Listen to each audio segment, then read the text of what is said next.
Happy New Year, Disruptors. Welcome to 2024, and welcome back to another episode of the Liberation Lab podcast. As you know, we took a little bit of a break with Christmas and New Year's, and we're back with part 2 of Black Girls Deserve Better.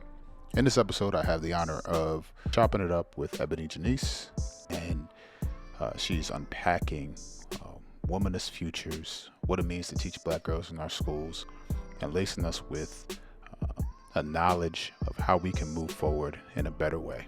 So grab your favorite drink, your favorite coffee, pull up, and let's chop it up for a few. Peace. I got to always be EbonyJanice, whatever that looked like in that moment. Sometimes that looked a little chaotic because I was a child, and children are becoming right before our eyes. Right. That's good. Yeah. That's it. And so the teachers, I could name them. I could say that Pamela Ann Mellon, who was my senior English teacher, a white woman, which I'm noting because I think that a good educator, obviously in this society, has to be more than just another Black woman that can speak to the Black girl child. It's just not the reality. Right. With Pamela Ann Mellon, I did learn a lot in her class, but I can't even necessarily say that I learned a lot. Like there was all this information that was just, oh, this is new information. What was so profound about her? I got 2 very quick stories. One story, I remember I was in study hall and I was finishing this book called Black Girl in Paris by Shea Youngblood. I am 40. The fact that I'm talking about something that happened 23 years ago is wild. I finished the book and I was feeling something and I couldn't explain it. I got a hall pass to go and I went to Miss Mellon. She was teaching another class at the time. She came to the door and I started crying and she was like, "What's wrong?" And I was like, this is actually about to prove how much of a nerd I am. I started crying. She was like, "What's wrong?" I was like, "I just finished this book and I'm just feeling some kind of way." And she got teary-eyed with me and said, "My darling, you just read a good book." And it was such a moment of oh, that is exactly what it was. I just read a book that I saw myself in. And so that wasn't like a teaching moment. It was just this lady stopped her class, came to the door, gave me that moment, and then sent me on my way. And another thing that, example that I would use about this isn't something that I learned from her, but I just was in process in her space. We had to choose a poet for this particular, activity. And none of the poets the only Black poet was Gwendolyn Brooks. And I just remember just saying out loud in that classroom, does this feel problematic to anybody else? That there's only one Black poet on this list? Mm-hmm. And Pamela Ann Mellon said, actually, it is problematic. Let's add some more Black poets. You are correct. She could have been defensive about that. She could have been, she could have said the list is the list. She could have done what a lot of educators do. This is the curriculum. We're sticking to it. And she did not do that. And she did not take it personal that I didn't see myself fully represented in this space, even though I was one of maybe 2 Black kids in that class. It didn't matter. It didn't matter to her. Like, girl, the people in this class are represented. Sorry, that didn't matter to her. She let me be in process in so many moments. And so I think that, a part of my freedom dreaming particularly for young Black girls, if you read the book that I wrote, All the Black Girls Are Activists, A Fourth Wave Womanist Pursuit of Dreams as Radical Resistance, there's a chapter called In Pursuit of Loudness. And it really is about loudness, this idea that Black girls are too loud, which then becomes synonymous with ghetto, which then becomes synonymous with problematic, which then, we're forced into this, we know the data about the adultification of young Black girls. And so we have to be grown, we have to be responsible, we have to be all these things. And we never get to be a little bit of a mess. And we never get to, and so my suggestion or my assertion in this particular chapter is that just by showing up as myself, I'm going to be judged and critiqued as too loud. I used to teach a women and gender in the women and gender studies department at a school in New Jersey, and one of the classes that I taught was girls, Shout out girlhood, to Jersey. Go ahead. I'm sorry.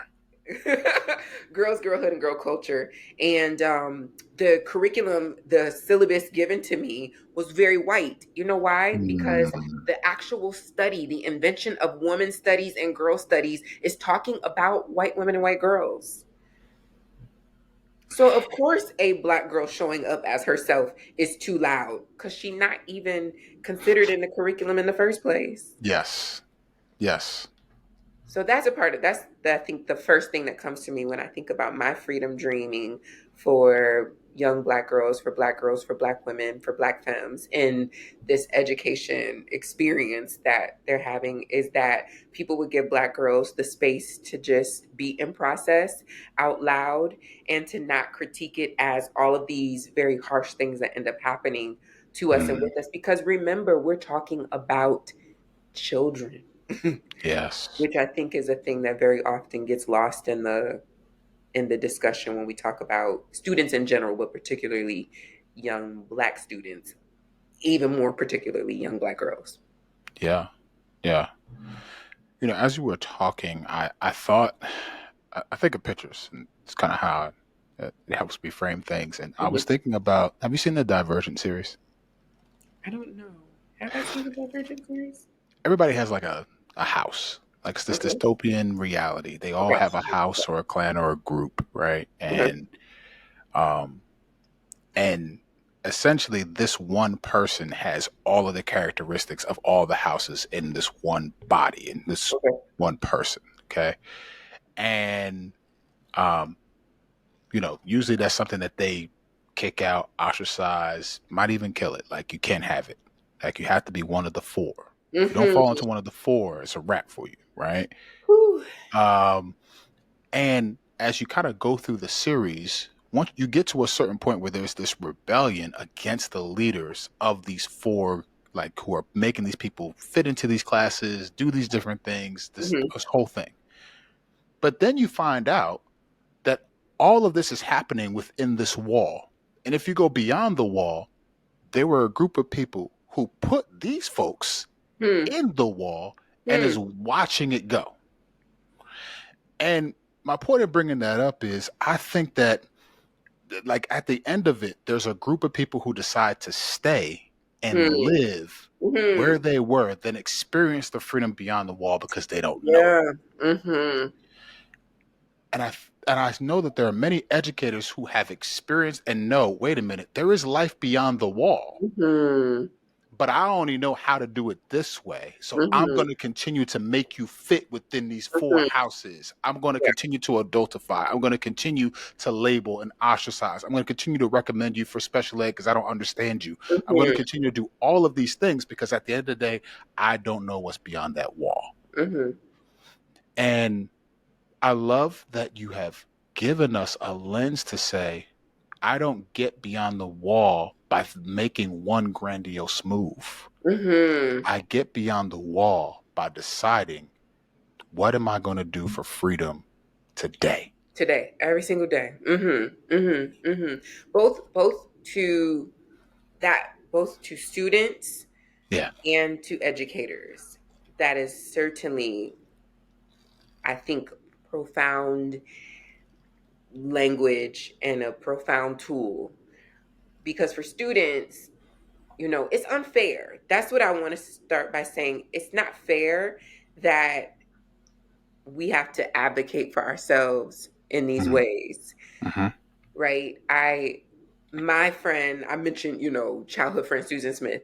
Yeah. Susan Smith was not having to think about the kinds of things that I was having to think about Yeah. when we were in school together, because I was born in this body, in this, there are things that I'm navigating that she will never have to think about, especially not as a little girl, especially Yeah. not safety town, kindergarten, first grade, right? She's not thinking about the same things that I was thinking about.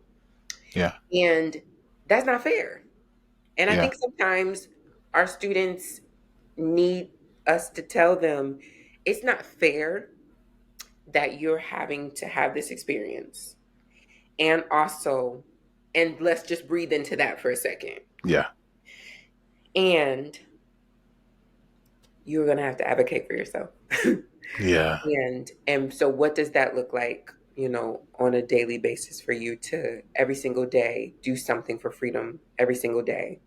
And that isn't easy, but it's worth it, because who I have been able to become and the life that I've been able to imagine for myself as a result of nobody that mattered to me, nobody's voice who mattered to me, as a little girl telling me that's not okay for you to speak up for yourself. Yeah. If I ever got in trouble at school for so-called talking back or anything at all like that, my parents already knew before the full story was out. Oh, she was speaking up for herself. And so even if there was some unfortunate discipline from the school, I didn't experience that discipline from my parents, right? In the same way, because my parents already, like, yes, I support you speaking up for yourself. And thankfully had such a community that these folk didn't want to fool with Carrie Cassandra Moore, because if she had to come up to that school to tell them, leave my child alone, y'all know what it is, then she Yeah. was going to do that. And so, but for students, that's what I wanted to start with students, to say that it's not fair that you're having to advocate for yourself because your classmates don't necessarily, your non-Black in particular classmates don't necessarily have the same experience. And Yeah. also it is good for you to know that every single day making that choice. And for educators, it's the same thing. I think particularly as Black educators, Yeah. we are maneuvering through our own stuff with our career, with our, coworkers, with the system that we're a part of, and also at the same time trying to be a safe space for, Black and brown students, Black students in particular, right? And that's not fair. So let's take a moment to breathe into that. That's not Yeah. fair. Like, Yeah. I'd like to come to work and just teach my class and go home. I'd Yeah. like to not be the diversity and inclusion specialist. I'd like to not have to be in charge of all the programming when it comes to diversity. I'd like to not be on this, supplemental committee. I'd love that. That would be wonderful. Yeah. It's not fair. And also, you're going to have to advocate for yourself. And also, you might have to burn a couple bridges, because any bridge that leads you to a place where you don't get to be free anyways is not a bridge worth crossing back anyways. So to deny ourselves, I'm done with this sermon. To think about all the times as Take your time. educators or professionals, don't tell me to take my time. To think about all of the moments as educators and professionals where someone was harming us or harming our students, and we didn't say anything because we were trying to keep the peace, or how they are, or whatever. What happened to all that rage? Where did it go? What did we do with it? Usually probably took it home and caused harm in our family or in our personal lives, because we didn't take the moment, right? We were trying to be so appropriate, Yeah. or feeling so forced into a code switch, or not trying to come across as aggressive or angry or whatever other stereotypes we have historically been forced into. And by doing all that, trying to avoid all that, we avoided the freedom thing. We avoided saying the thing that needed to be said. This isn't okay. We may still be doing this tomorrow, but this isn't okay, for the record. Yeah. And if that puts me in a position where now I don't get to whatever, at the very least, the seed has been planted that this isn't okay. Yeah. And again, the burning of the bridge, right? I will burn down any bridge that leads me to a place where I didn't get to be EbonyJanice anyways. Because the last thing, it's not even on the list, so I can't even say the last thing. But the sure thing that I'm never going to ever be invested in is living this life miserably, not me. If I'm gonna be Hmm. miserable, I'm gonna do it being true EbonyJanice, not some piece of myself that, Mhm. you know, is harmful to my whole spirit, soul, and body. I deserve better than that. Little EbonyJanice deserves better than that.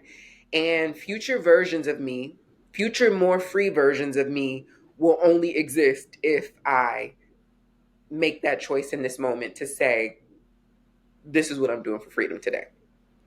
That's good. That's real Amen. good. Amen. Amen.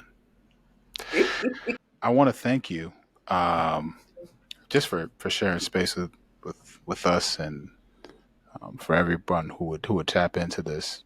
Like, how can folks, first of all, support you, tap into your work, buy your book? I'm gonna say it again. Buy your book. I'm gonna say it again. Buy your book. How can folks do that? Buy my book. My name is EbonyJanice. That is spelled EbonyJanice. Hmm. And you can find me everywhere at EbonyJanice, including my website, ebonyjanice.com. And really, the major way that people can support me in this moment is by buying the book. Um, Buying the book both for yourself and also for a young Black girl, and having conversation about it and being in community with it. Here's the thing. My work as a womanist, of course, centers Black women, girls, and femmes. Yeah. And a book called All the Black Girls Are Activists. I think it's easy to make the assumption that there's nothing in there for you if you're not a Black girl, Hmm. which would be wild because all the other texts that don't center Black girls and femmes, we're still somehow able to find the thing that The is thing. there for us. The thread. Yeah. But this particular text is profound, I think, in that it's introducing a fourth wave of womanism. And whether or not you identify as a feminist or a womanist otherwise, this fourth wave of womanism that I'm suggesting is going to change the world for all of us, because this fourth wave of womanism is a group of theologians, educators, activists, you know, practitioners who consider themselves womanist, who are ultimately saying that our freedom is not solely going to come from marching, petition, or from resistance work, which is Yeah. historically what we have been used to. And regardless of what wave of feminism or liberation work you consider yourself a part of, you are impacted by Black women's liberation across identities. Yeah. So there is no uh, disability justice um, work without Black women's liberation work, right? There Yeah. is no LGBTQIA, movement without Black women's liberation work and tools. There Yeah. is no movement for justice in contemporary times that is not impacted by Black women's movement for justice, period. And Hmm. that's not an opinion. We can go back to the suffrage movement. We can go back to Black women's rebellion, both inside of and outside of chattel slavery. There is no movement for justice that has not been impacted by the work that Black women, the foundation that Black women have laid. And so here I am introducing a fourth wave of womanism, which the first, second, and third wave womanists have been approving of. So I'm a little credible, excuse me, pardon me, but here I am. Say all the things, sis. Say them all. Period. Here I am inside of, introducing this fourth wave of womanism, which is basically saying that this is what our freedom now will look like. So Yeah. if you are on a journey at all towards freedom and considering yourself an ally and interested and invested in co-creating a just and equitable society with us, that Yeah. means that All the Black Girls Are Activists is introducing language to really help us get seated in the idea of what it will look like for us to get just a little bit closer to freedom today in this new wave of womanism. And that impacts all people, because we know this. Yeah. As Black women are free. All people Are free. Come on now. Listen, y'all. Please support the brilliance and the genius that is EbonyJanice. Buy her book and tap into wherever you can find her and her work. Thank you so much for stopping through, and thank you for having me. Thank you for this beautiful platform, and thank you. I also, part of the definition of womanism, and this is my benediction, is a womanist. Part 2 definition: loves women, sometimes sexually, sometimes not sexually. Loves men, sometimes sexually, sometimes not sexually. But that loves men part is important because, again, what I brought up, Joan Morgan. Womanists love Black men. Like, we feel that there is no possibility that we can really be as free as we intend to be without Black men being on this journey with us. Yeah. Deeply invested in this journey with us, and we feel a responsibility to and with Black men, even when we gotta call you out on your folly and whatever is happening. And so I love when Black men are showing up to these kinds of conversations, just using your own privilege, right? Just offering a platform to lift a discussion on, Black women's, Black girls, Black femmes issues. It is profound, and I applaud you and celebrate you and encourage you to continue, using your privilege in these ways, because while we love you deeply, we need you deeply, as well. Yeah. And I hope that even through our conversation and through those who would hear it, and those who tap into either of our work, that more of our Black boys, more of our Black men would love and support Black women, not for what they can get out of them, but they can extract, right? But simply because they deserve to be in their full, authentic, and have autonomy over what that looks like. And so thank you for your work, and thank you for helping folks like me get ourselves together. Thank you for being available for it. Yeah.